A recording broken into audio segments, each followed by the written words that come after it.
Bonjour à tous et bienvenue pour un nouveau tutoriel d'Europa Universalis 4 avec pour sujet le commerce. Tout d'abord, le commerce est une partie d'Europa Universalis qui n'est pas obligatoire de jouer. Si vous n'y jouez pas, n'y touchez pas, ce n'est pas ça qui vous fera perdre ou vous mettra vraiment en retrait par rapport à l'intelligence artificielle. Bien évidemment, si vous jouez bien le commerce, ça peut vous rapporter plein d'argent qui vous permettra de faire plus de choses. Mais vous allez rarement perdre à cause du commerce. Donc ne vous inquiétez pas si vous ne comprenez rien au commerce. Si vous n'avez pas envie de jouer le commerce, ne vous inquiétez pas non plus. Vous allez très bien pouvoir vous en sortir. Moi-même, dans mes parties, je joue très rarement sur le commerce. Peut-être une fois tous les 100 ans, je vais regarder si je peux pas m'arranger pour gagner plus de sous, mais ça se limite à ça. Bien évidemment, si vous avez une nation ultra petite et ultra commerciale, peut-être qu'il y a plus intérêt à regarder le commerce pour justement gagner plus de sous et réussir à grandir grâce justement à l'argent du commerce et non pas à l'argent du reste. Tout de suite, entrons dans le vif du sujet. Comment voir le commerce? Donc comment voir le commerce? Le plus facile, c'est d'aller voir sur la carte, il y a un mode commerce. Donc soit il est dans vos raccourcis, soit il faut aller dans les cartes économiques et c'est celui tout en haut, commerce. Une fois que vous activez ce mode, vous allez voir la carte prendre des groupes de couleurs et vous allez voir apparaître des gros carrés qui vont correspondre au centre de commerce, qui vont correspondre aux régions colorées que vous voyez, et des flèches entre justement ces régions. Donc à quoi correspondent ces éléments? Donc en fait c'est le centre de commerce et la région d'influence de ce centre de commerce. En fait, ce qui va se passer, c'est que toutes les provinces dans ce centre de commerce vont lui fournir leur production de marchandises. Donc, quand vous allez voir, vous allez avoir de l'argent disponible au centre de commerce qui va en fait venir de ce qui est produit localement, qu'on peut voir ici. Alors, comment c'est produit? Il suffit d'aller sur une province, de voir la valeur commerciale ici. Alors malheureusement en français, les textes se superposent un peu. Et donc la valeur commerciale de cette province vaut 2, donc ça porte 2 pièces d'or, il me semble que c'est par an, au centre de commerce, qui correspond à la valeur de production de 1, multiplié par la valeur de la ressource, qui est le céréales, qui est 2. C'est assez simple et assez immédiat. Donc tout l'argent de ces provinces va aller au centre de commerce. Donc ce centre de commerce va avoir de l'argent, et ça sera après au pays de choisir ce qu'elles veulent faire de cet argent. Donc elles ont deux choix les plus classiques qui sont de pousser l'argent, donc en fait de l'envoyer vers un autre nœud de commerce. C'est ce qui correspond aux flèches, donc en fait de Kiev je peux l'envoyer à Novgorod ou je peux l'envoyer à Cracovie. Et Kiev reçoit le commerce qui vient de Crimée. Donc de Crimée, il y a des gens qui poussent le commerce à Kiev. Les valeurs qui sont transférées sont visibles dans les petites boîtes qui se trouvent sur les trajets des flèches. Donc on peut voir qu'il y a 0 qui part vers Novgorod et 2,03 qui partent vers Cracovie. Donc voilà comment vous voyez les ressources qui se déplacent entre les différents nœuds. Ensuite, l'autre possibilité que les pays ont, c'est récolter les ressources. Donc en fait, dans chaque nœud, il peut y avoir un pays qui dit moi je veux récolter l'argent dans ce nœud, et donc elle va prendre l'argent pour elle, ça va entrer dans ses caisses. Et donc l'argent qu'elle a pris va plus pouvoir se déplacer dans d'autres centres de commerce. Bien évidemment, je ne peux pas dire ah moi dans ce centre de commerce je veux prendre l'intégralité de l'argent. Ça ne se passera pas comme ça.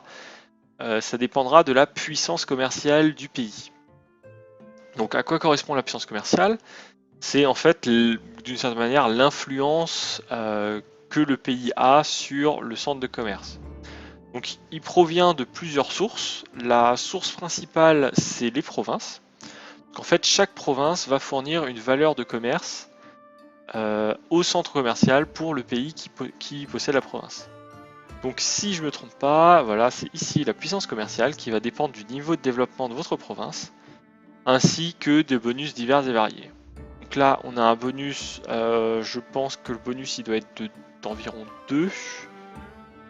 de base, et on a un bonus de 24% pour le fait qu'on ait du mercantilisme. Donc ce 2,9 en résultat va être notre puissance qu'on va avoir à Novgorod grâce à cette province. Toutes les puissances sont ajoutées pour faire un gros résultat, et vous voyez par exemple ici le résultat de toutes les provinces. Ça c'est la puissance générée par les provinces. Et donc on peut voir que l'intégralité de mes provinces dans cette zone, ou du moins pour la Russie, donne 128 points de puissance. Voilà. Un autre moyen de gagner des points de puissance, c'est les navires. Donc les navires marchands, quand vous les créez en fait, donc c'est les vaisseaux légers, vous pouvez les envoyer en mission de protéger le commerce. Donc quand vous choisissez la mission protéger le commerce, vous allez voir un choix des différents centres commerciaux maritimes et dire à votre flotte de protéger le commerce dans cette zone. En fonction de là où vous l'envoyez et du nombre de bateaux, du type de bateau, vous allez gagner plus ou moins de points de puissance commerciale. Donc là on peut voir que si je l'envoie à Novgorod, je gagnerai 62,60 points de puissance commerciale grâce à ces navires. Donc vous pouvez voir à peu près les résultats que ça vous donne. D'une manière générale, quand la puissance que ça vous donne dans un nœud est inférieure, vous n'allez pas trop vouloir les y amener parce que ça va vous rapporter moins d'argent, vous donner moins de puissance au final. Voilà. Donc après, il vous suffit de faire envoyer à l'endroit où vous voulez, donc là par exemple à Lubeck, et la flotte va parcourir les mers et améliorer le commerce dans cette zone. En l'occurrence, je l'ai envoyé à Lubeck parce qu'elle était déjà à Lubeck. Et donc si on voit la Russie, voilà, on a la puissance des vaisseaux légers nous donne 50 points. Voilà. Ensuite, on a aussi la présence des marchands qui donnent des points. Donc là, on a un marchand aussi dans ce centre de commerce qui nous donne 2 points de puissance supplémentaires. Ensuite, finalement, il y a des modificateurs qui donnent des bonus et des malus pour encore augmenter votre puissance.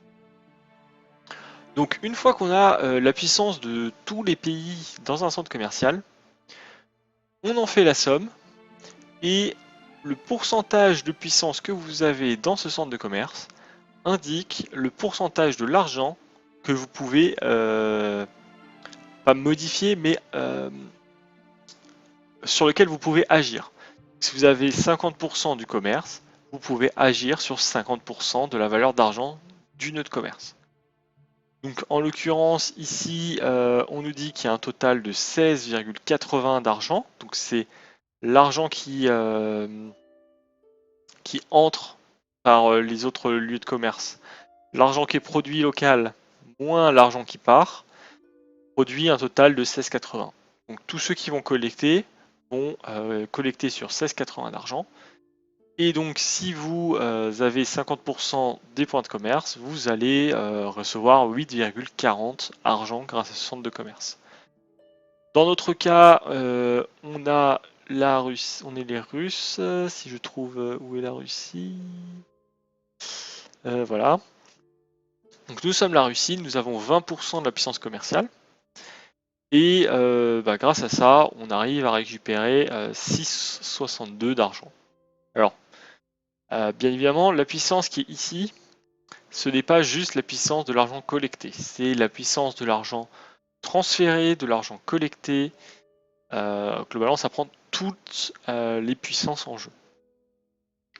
Donc en fait, si quelqu'un pousse, bien évidemment, elle ne recevra pas de l'argent total, elle contribuera à la partie sortante du commerce. Donc ça, c'est comment on met de la puissance sur les lieux. Donc c'est les provinces, les bateaux et les marchands, ainsi que des bonus divers et variés, les idées, les technologies, le prestige, la stabilité. Il y a tout un tas de modificateurs qui vont influer sur si vous gagnez beaucoup ou moins. Généralement, vous aurez rarement contrôle dessus, plus que ça. Mais si vous augmentez votre stabilité, vous allez améliorer votre capacité commerciale, par exemple. Maintenant, comment choisir ce qu'on va faire? Donc j'ai dit qu'on peut pousser le commerce, on peut récolter le commerce. Il y a aussi une valeur par défaut qui dit qu'on retient le commerce, mais comment est-ce qu'on choisit ça? Donc tout d'abord, vous avez, quand vous commencez une partie, une capitale commerciale. La capitale commerciale est une de vos provinces, et le centre de commerce qui sera lié à votre capitale commerciale aura le petit symbole de la capitale économique. Cette capitale économique signifie que dans cette province, vous allez toujours collecter le commerce. Donc, peu importe ce qui se passe, peu importe la somme, peu importe la puissance, dans cet endroit, vous allez collecter le commerce. Donc, en général, au début, votre intérêt sera de faire venir le commerce un maximum sur cette capitale économique pour en retirer le maximum d'argent, parce que théoriquement, vous avez plein de provinces dans la zone, donc vous avez plein de puissances commerciales liées à cet endroit. Avec un peu de chance, c'est aussi une province maritime, donc vous allez avoir des bateaux que vous pouvez envoyer pour protéger, et donc vous allez avoir beaucoup de puissance commerciale, et donc vous allez collecter, et donc ça sera juste le paradis. Si vous ne faites rien et que vous faites juste ça, ce qui se passe, c'est que tous les centres de commerciaux qui sont en amont, donc par exemple ici Kiev et Kazan, vont aller transférer le commerce avec votre puissance. Donc si vous avez de la puissance commerciale dans ces centres de commerce, ils vont transférer le commerce au centre suivant. Et bien évidemment, ça va se continuer. Donc, de Kazan, pareil, c'est un truc qui est en amont de nos centres commerciaux. Donc, Astrakhan et Sibérie va aussi pousser le commerce si on a des points de puissance commerciale dans cela. Et ainsi de suite. Donc, tout ce qui peut aller sur notre capitale, on va transférer la puissance commerciale. Ce qu'il y a après, donc par exemple, si on prend la Manche, donc là c'est après notre centre de commerce. Donc, si je vais de Novgorod, je vais à mer Baltique, à Lubeck et je peux aller à la Manche. Ici, la puissance que nous aurons en tant que Russie va être utilisée pour retenir le commerce. Donc en fait, on va essayer d'éviter que le commerce parte vers ce centre de commerce. Donc si par exemple j'avais de la puissance commerciale ici, l'autre puissance commerciale diminuerait la quantité qui part de Lubeck. Bon, en l'occurrence, j'ai pas de puissance ici, donc ça se voit pas. Est-ce qu'on peut le voir ici? Non. Bon, on peut voir ici la Lituanie, donc la Lituanie qui est le pays là, donc je pense qu'ils ont leur centre économique à Kiev. À Cracovie, eux, ils sont en train de faire du transfert inverse de puissance commerciale, donc en gros, ils essayent d'éviter que le commerce ne parte de Kiev. Tout en sachant donc qu'il y a en fait une direction globalement principale, c'est les Amériques vers l'Europe, de l'Asie vers l'Europe, de l'Afrique vers l'Europe. Alors bien évidemment, c'est pas immédiat, mais il y a un sens unique dans le déplacement des ressources de commerce. Vous verrez jamais quelque chose qui fait une boucle. Ça, vous ne verrez jamais dans le commerce, donc vous aurez toujours des éléments avant votre centre de commerce et ceux après votre centre de commerce. Mais ça ne nous explique toujours pas comment est-ce que moi j'interagis avec. Pour l'instant, je ne fais que éventuellement placer des bateaux, mais je ne fais pas plus. Ce qui va vous permettre de choisir ce que vous allez faire, c'est les marchands. Les marchands, vous pouvez les envoyer dans n'importe quel centre de commerce pour lequel vous avez la portée. Donc comment voir que vous n'avez pas la portée? C'est dès que vous avez ces zones un peu quadrillées. Donc ça c'est une zone commerciale auquel j'ai pas accès. Donc c'est pas parce que je ne la connais pas, elle est invisible, c'est parce qu'elle est trop loin. Donc, ici aussi j'en ai, donc on peut voir, voilà, c'est quadrillé. Ici je ne peux pas intervenir, ici non plus. Et bien évidemment, ça se débloque soit avec la technologie en augmentant la portée commerciale. Donc c'est ceci, la portée commerciale. Donc vous pouvez voir à combien elle évolue. Soit c'est carrément vous avez construit une colonie, vous avez pris une province à l'autre bout du monde et À juste titre, elle vous donnera accès au centre de commerce à proximité de là où vous avez la province. Donc dans les provinces, les centres commerciaux auxquels vous pouvez envoyer vos marchands, vous avez deux actions possibles. Collecter les revenus commerciaux, donc ça veut dire prendre l'argent, ou transférer la puissance commerciale, donc en fait ça veut dire pousser l'argent vers un autre lieu. Tout ce qu'il faut savoir tout d'abord, c'est que la collecte des revenus commerciaux, si vous n'êtes pas dans votre centre économique, cela va diminuer votre puissance commerciale sur le lieu de environ 50%. Donc, par exemple, c'est ici ce que je fais à Lübeck. Donc à Lübeck, j'ai demandé à mon marchand de récupérer l'argent. Donc pourquoi j'ai fait ça? Parce que j'ai beaucoup de puissance commerciale à cet endroit. Donc vous pouvez voir que j'ai à peu près 150 grâce à mes navires et à mes provinces. Mais que malheureusement c'est après mon centre économique. Donc ça veut dire que je ne peux pas ramener l'argent vers mon centre économique pour récupérer. Donc ça sert à rien que j'essaye de pousser le commerce. Donc mieux vaut que j'essaye de le récupérer. Donc j'essaye de le récupérer et on peut voir ici que comme je suis en train de récupérer les revenus commerciaux hors de ma capitale économique, ma puissance commerciale dans ce lieu-là subit un malus de moins 62%. Donc c'est pas parce que vous avez une grosse puissance d'un lieu qu'il est mieux préférable au niveau de l'argent de récolter l'argent. Si vous avez un autre lieu après où vous récoltez quasiment tout, comme par exemple là Novgorod, il vaudra mieux pousser vers Novgorod parce que toute votre puissance pour pousser sera utilisée. Si vous choisissez l'option de transférer la puissance commerciale, c'est ce que j'ai fait ici à Astrakhan, vous avez dans la petite boîte un indicateur qui vous dit vers où vous voulez pousser le commerce. Donc là de Astrakhan, je le pousse à Kazan. Donc il suffit que je clique ici pour dire que je veux le pousser de l'autre côté. Donc bien évidemment, si vous avez beaucoup de puissance commerciale, c'est vous qui allez pousser le plus. Donc ici par exemple, on peut voir que là, il n'y a que moi qui pousse vers Kazan, et il y a Théodoros et Trébizonde qui poussent vers, vers la Crimée. Donc moi je pousse 2,69, eux ils arrivent à pousser 0,31 d'argent. Donc ça c'est parce que moi j'ai beaucoup plus de puissance qu'eux. Si vous mettez pas de marchands et que vous poussez naturellement l'argent, là vous n'aurez pas le choix d'où vous voulez le pousser. Ça sera les autres puissances sur place qui décideront où est-ce que ça va être poussé. Donc ça doit être par exemple le cas en Sibérie. Donc là par exemple en Sibérie, j'ai de la puissance commerciale, mais je n'ai pas placé de marchand. Voilà, typiquement, je suis en amont de mon centre commercial. Ça veut dire que je vais, avec ma puissance économique, ma puissance commerciale, je vais pousser l'argent.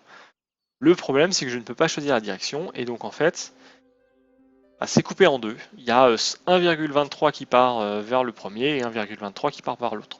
Je n'ai pas le choix, je suis obligé de respecter ça. Si je veux tout diriger d'un côté, il faut que j'y mette un marchand. Si par hasard il y avait une autre nation qui avait mis un marchand dessus, et c'est la seule nation qui utilise un marchand pour diriger le flot de commerce, l'intégralité du flot de commerce suivrait ce que le marchand décide. Donc il faut faire très attention à ça. Ça se trouve, vous avez un endroit où vous avez beaucoup de puissance économique. Vous faites actuellement juste pousser le commerce sans choisir vers où. Il suffit qu'il y ait une personne avec 1 de puissance commerciale pour qu'il décide vers où ça va. Ce qui peut vous enlever beaucoup de commerce. En l'occurrence ici, comme la Sibérie pourrait aller vers Kazan, je pourrais mettre un marchand ici pour diriger le commerce vers Kazan. Et donc je récupérerai le 1,23, tout irait vers Kazan et non pas divisé par 2. Donc c'est ça comme ça que vous allez diriger le flot du commerce et choisir où vous récoltez ou pas. Les points importants à noter, c'est que la direction du commerce à certains endroits ne sert à rien. Alors je m'explique. Si je prends par exemple l'exemple de Kazan. Kazan, il y a 2 nœuds de commerce qui amènent sur Kazan et il y en a un seul qui part. Si je veux pousser le commerce ici, cela ne me sert à rien de mettre un marchand, étant donné qu'il n'y a de toute façon qu'une seule sortie. Donc si je pousse le commerce, personne ne peut essayer de le diriger autre part. Il y a une seule voie de sortie, elle sortira obligatoirement par là. En l'occurrence, je pourrais, dans ce cas-là, ne pas le pousser. En l'occurrence, là j'ai un marchand pour récolter l'argent. Bon, c'est discutable actuellement la position de mes marchands, hein, soyons clairs. Donc les cas les plus classiques sont par exemple au cap. Voilà, il y a une entrée, une sortie. D'une manière générale, à moins que vous vouliez récolter l'argent au cap, il n'y a aucune raison de mettre un marchand. Alors que ici, par exemple, il y a 3 endroits de sortie. Il peut être très intéressant de choisir où vous voulez envoyer l'argent. En l'occurrence, ici, vous pouvez voir que le Portugal le fait déjà. Le Portugal envoie tout à Séville parce que Séville, c'est leur point principal. Donc, en fait, ils arrivent à envoyer tout le commerce là-bas, une grosse partie. Et donc, avec ce jeu de j'envoie le commerce à un endroit, je le collecte à un autre et compagnie, vous allez vraiment gérer votre commerce. Ensuite, qu'est-ce que vous pouvez toucher à côté en plus pour améliorer votre commerce? Donc, la première arme que vous allez disposer, et qui servira surtout contre vos rivaux, c'est l'embargo. Donc l'embargo, c'est une action diplomatique que vous pouvez faire contre un autre pays, qui est là, imposer l'embargo. Donc en fait, si vous imposez l'embargo, en fonction de la puissance que vous avez à un nœud commercial, vous allez faire diminuer la puissance de la cible dans ce nœud de commerce. Donc si vous avez un nœud de commerce où vous êtes extrêmement puissant, vous allez extrêmement réduire la puissance de commerce de l'autre nation. Inversement, si vous êtes très faible dans un nœud de commerce, vous allez très faiblement la diminuer. Alors, je ne sais pas si j'ai un embargo en cours. Alors on ne fait pas d'embargo, mais on subit un embargo des Ottomans. Et donc là on peut voir le résultat. Donc par exemple à Alexandrie on a un moins 1%, à Constantinople moins 40%, à Alep moins 33% et à Raguse moins 5,3%. Donc là on peut voir que par exemple à Constantinople ils doivent être relativement forts. Là d'ailleurs voilà ils ont 64% du commerce et ils diminuent notre puissance de 40%. Donc c'est une des armes économiques contre un pays. Vous allez très souvent vouloir l'utiliser contre vos rivaux, parce que contre vos rivaux, cela ne vous coûte rien. Je ne sais pas si c'est indiqué. Voilà.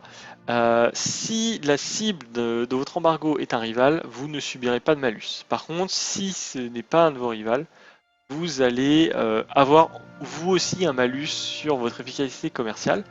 Ce qui fait que bien évidemment, vous ne pouvez pas mettre un embargo sur tout le monde, sinon votre commerce il vivra plus, quoi. Il aura aucune puissance, aucun intérêt. Donc, en général, vous allez quasiment automatiquement faire un embargo sur chacun de vos rivaux. Ça coûte rien. Alors de temps en temps, ça peut vous blesser plus qu'autre chose si l'autre est une grosse puissance commerciale et pas vous. Parce que généralement, si vous faites un embargo, il va aussi vous faire un embargo. Si vous en faites pas, de temps en temps, il vous le fera, de temps en temps, il vous le fera pas. Mais si vous en faites un, généralement, ils vont suivre derrière. Ça, c'est le premier point qui vous permet de changer des choses. Le deuxième point, c'est tout ce que vous allez voir dans l'onglet de commerce ici. Alors, bien évidemment, vous n'avez pas forcément des boutons qui vous permettent de toucher, mais vous allez voir les éléments qui constituent votre capacité commerciale. Donc, la première que vous allez voir, c'est l'efficacité commerciale, qui va donc dépendre de votre technologie et des bonus à gauche à droite.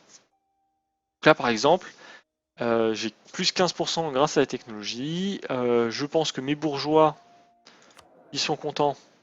Voilà, efficacité commerciale plus 5%. Je suis en avance en technologie diplomatique, j'ai un bonus de 20%. Et finalement, j'ai un conseiller qui augmente mon efficacité commerciale. Donc tout ça va augmenter l'efficacité commerciale. L'efficacité commerciale étant le bonus que j'apporte. Alors je l'apporte. C'est un truc assez compliqué à voir. Où est-ce que ça vient de nouveau? Hmm.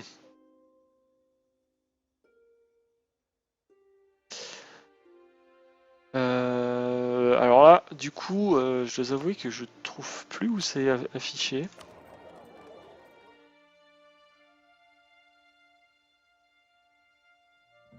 Hmm. Donc là, très bonne question. Il me semblait que ça faisait partie des modificateurs, mais semblerait pas. Bon, je n'arriverai plus à vous dire ce que ça fait, mais bien évidemment, ça augmente votre capacité commerciale.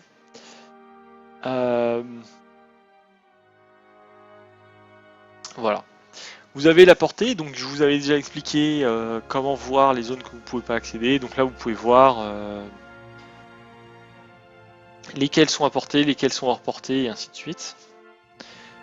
Ensuite, on a l'attractivité commerciale. Donc ça, c'est le bonus si vous voulez faire propager le commerce. Donc encore une fois, ça dépend de plusieurs facteurs. En l'occurrence, là, on gagne tout grâce à la tradition navale. Donc en fait, là, normalement, c'est le bonus que je vais gagner ici. Mais normalement, il ne le marque pas. Mais ça va me donner un bonus à faire sortir le commerce vers un autre centre de commerce. Ensuite, on a la puissance commerciale totale. Donc ça, c'est le bonus qui est affiché effectivement pour la puissance. Donc, bien évidemment, plus il sera élevé, plus votre puissance et votre influence dans les centres de commerce va être importante. C'est intéressant de la monter. Vous avez le mercantilisme. Le mercantilisme va augmenter la puissance commerciale que vous donnent les provinces. Donc, plus c'est élevé, plus vos provinces seront importantes pour votre commerce. Et donc, si vous êtes un empire surtout avec beaucoup de provinces, si vous augmentez ça, ça va vous donner extrêmement de puissance sans avoir à payer des bateaux pour avoir de la puissance. Donc, ça peut être très intéressant, sachant qu'il y a un bouton qui vous fait payer des points diplomatiques pour obtenir plus de mercantilisme. Sachant que 1% de mercantilisme équivaut à 2% supplémentaires de puissance commerciale donnée par les provinces. Donc après, faut voir à quel point c'est intéressant ou pas. D'une manière générale, j'utilise rarement ce bouton. Je préfère monter le mercantilisme avec des événements si j'ai de la chance d'en avoir. Ensuite, on a l'efficacité de la course. Ça, c'est une chose que je n'ai pas encore parlé. On va le voir juste après. Vous pouvez envoyer vos navires pour, on va dire, jouer les pirates. Donc en gros, vous allez essayer globalement de voler le commerce aux autres nations. Donc vous allez demander à vos bateaux de partir voler le commerce. Et donc plus vous êtes doué, plus vous arriverez à récupérer beaucoup d'argent grâce à ça. Ensuite, il y a des bonus terrestres qui définit le bonus que vous obtiendrez dans les centres de commerce qui sont terrestres. Donc là, on a un bonus de 50 grâce au niveau de développement de base. Et 0% grâce aux doctrines. Donc normalement, quand on est un centre terrestre, là par exemple celui-là c'est un nœud terrestre, on a un bonus grâce à ça. Tout simplement. Les maritimes par contre ne donneront aucun bonus. Par contre, les maritimes auront des bateaux, les terrestres ne peuvent pas avoir de bateaux. Donc après, il faut voir en fonction d'où est votre bonus, si c'est mieux les centres maritimes ou les centres terrestres. Finalement, un bonus à la production, où en fait c'est simplement que plus vous produisez, plus vous allez apporter d'argent dans les centres de commerce, et plus ça vous rapportera d'argent parce qu'il y aura plus d'argent. Mais ça n'a rien à voir sur le commerce en lui-même. C'est pas parce que vous avez une production augmentée que vous ferez du meilleur commerce. Le commerce, c'est juste que ça fera rentrer plus d'argent dans les centres de commerce. Voilà, ensuite vous avez un petit récapitulatif de combien vous gagnez, d'où ça provient. Ici, vous avez un camembert qui vous dit le pourcentage qui provient du commerce par rapport au reste des revenus. Donc bien évidemment, si vous êtes une grosse nation, pas très commerciale, il y aura quasiment rien qui viendra du commerce. Si vous êtes une petite nation extrêmement commerciale, il y aura peut-être quasiment tout qui viendra du commerce. Point important, bien évidemment, si quasiment tout vient du commerce, il faut faire très attention à être sûr que vous arrivez à protéger votre commerce. Voilà. Finalement, ici, vous pouvez directement voir tous les nœuds de commerce et accéder directement au bouton pour envoyer un marchand. Donc, vous pouvez choisir le marchand et son action qu'il va faire, tout simplement. Ensuite, certaines nations peuvent vous transférer le commerce. Donc là, par exemple, Russian Navahawk transfère le commerce à moi. Donc c'est une de mes nations coloniales. Quand une nation transfère le commerce, elle donne 50% de sa puissance commerciale à l'autre nation. Donc ça permet à l'autre nation d'avoir un paquet de points de commerce un peu gratuits. Par contre, attention, ça les transmet uniquement si la nation a des points de commerce dans la zone, si je me souviens bien, à moins qu'ils aient changé. Et donc si on transfère le commerce mais que je n'ai aucun point de commerce dans la zone sur laquelle il se trouve, ça ne sert à rien. Voilà. Ensuite, pour jouer les pirates, donc c'est en sélectionnant une flotte. Vous avez un bouton envoyer pratiquer la course. Donc en fait, ils vont être sous pavillon pirate et ils vont essayer de voler la puissance commerciale. Donc, encore une fois, vous pouvez choisir la zone. Et pour contrer ça, si jamais on vous embête, il y a pourchasser les pirates. Donc, en fait, ça va faire diminuer l'efficacité des pirates. Par exemple, on va l'envoyer les bateaux en pirate à Lubeck. Et donc on va attendre un tout petit peu. Voilà, et donc là normalement, les pirates vont entrer en action. Voilà, donc là les pirates sont entrés en action, donc les corsaires, donc en fait c'est les pirates, représentent 15% de la puissance. Et donc ils arrivent à voler une partie d'argent qui correspond. Donc je sais pas si on les voit là-dedans. Non, on les voit pas là-dedans. Mais donc cet argent est volé et va venir dans notre caisse grâce à ça. Ça peut être une autre solution à récupérer l'argent. Bien évidemment, si après les autres nations mettent des vaisseaux pour vous chasser, vos vaisseaux de pirates, ils seront arriveront peut-être pas à grand chose. Je sais pas, je crois pas qu'il y ait des combats dans ces cas-là.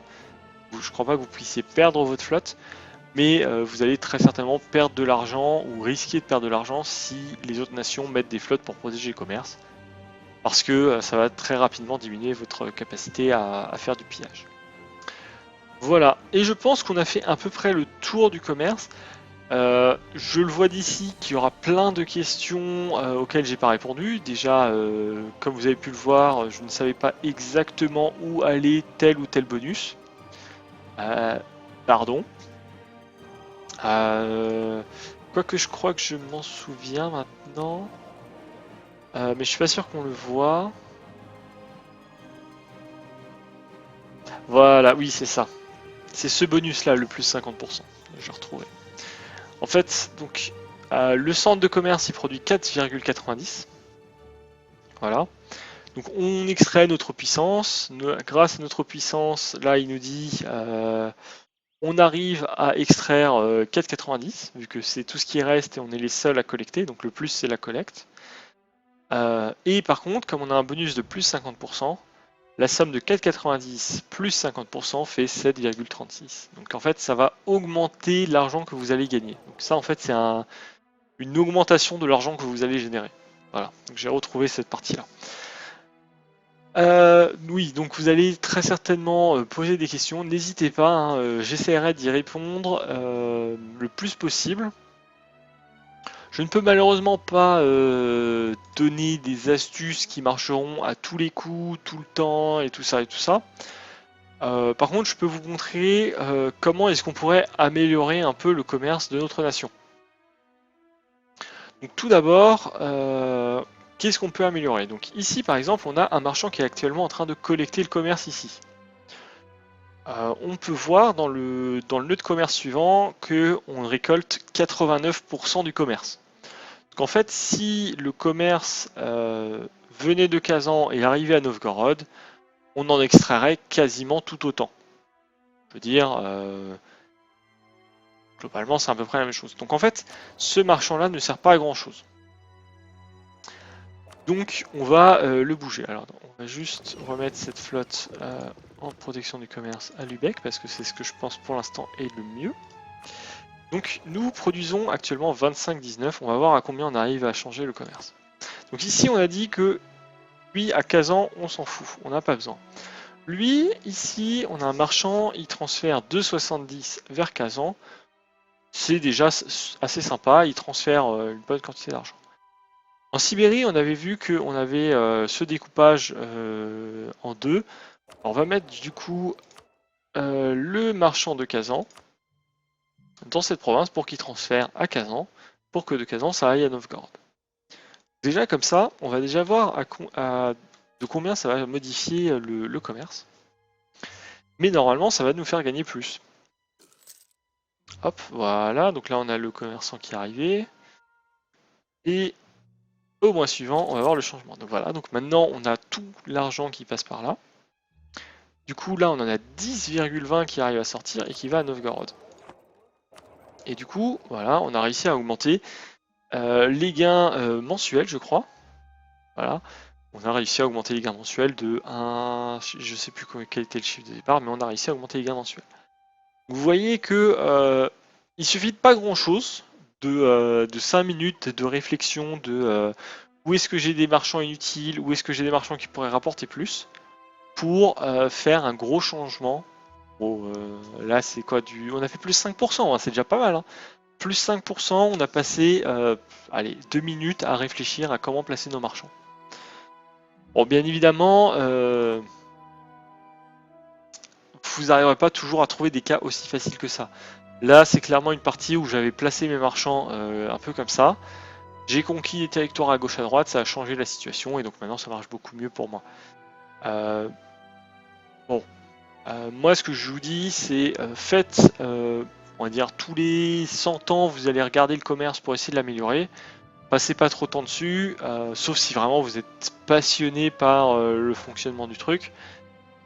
Vous n'avez pas besoin de passer beaucoup dessus, vous allez augmenter vos gains de 5-10%. Il y a des cas où j'ai vraiment réussi à quasiment doubler mes gains de commerce, mais c'est des cas très rares où vraiment j'avais les marchands mis n'importe comment et j'ai regardé 2-3 ans après où j'avais complètement changé la face du monde. Le commerce, comme dit, vous fera pas gagner. Mais au moins, maintenant, j'espère avec le tutoriel que vous allez mieux vous débrouiller si vous avez envie de toucher au commerce. Encore une fois, je essaierai de répondre à toutes les questions. Si vous avez des cas spécifiques, n'hésitez pas à poser. En général, si vous voulez que je vous réponde à un cas spécifique, il faudra trouver un moyen de m'envoyer une sauvegarde ou quelque chose pour qu'on puisse regarder. Sinon, d'une manière générale, bougez vos marchands, ça vous coûtera rien. Vous pouvez le faire. Vous perdrez bien évidemment les bénéfices du commerce pendant qu'ils sont en mouvement ou des choses comme ça.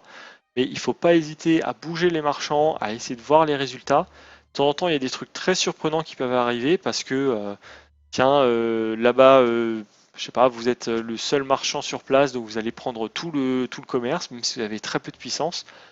Tout le commerce, il y a, je sais pas, 10 nations qui étaient en train de pousser du commerce sans marchand sur place. Vous mettez votre marchand bénéficie de la puissance de tous les autres pour pousser le commerce. Donc vous allez vraiment diriger le flot de commerce comme vous voulez. Des choses comme ça qui peuvent arriver, qui peuvent être super, super efficaces pour récupérer le commerce. Donc il faut vraiment pas hésiter à toucher à gauche, à droite. Bien évidemment, il y a des trucs qui peuvent changer à gauche, à droite. J'ai oublié un tout petit facteur qui est les bâtiments de commerce. Donc en fait, ici, il y a le marché, les entrepôts commerciaux et la bourse qui augmentent la puissance commerciale des provinces. Donc si je fais ce bâtiment-là, la puissance commerciale ici obtiendra un bonus de plus 50%. Donc si vous voulez vraiment jouer un pays commercial et que vous avez des provinces et de l'argent pour, vous pouvez faire les bâtiments, ce qui augmentera votre puissance commerciale et donc votre, votre effet sur le commerce. Voilà. Et donc, sur ce, je vous souhaite une bonne soirée. N'hésitez pas à poser toutes les questions que vous voulez. Je sais qu'il y en aura des tonnes, parce que le commerce, c'est le point le plus obscur d'Europa Universalis. J'espère que j'étais assez clair. Je dois avouer que c'est, même pour moi, c'est la partie difficile et quasi incompréhensible d'Europa Universalis. Donc, peut-être que ce tutoriel, j'ai pas été super clair, je me suis peut-être embrouillé à gauche à droite, mais j'espère que vous aurez compris le plus important et que vous arriverez à au moins faire des tentatives sur le commerce et voir où ça vous amène. Et donc sur ce, à une prochaine, ciao!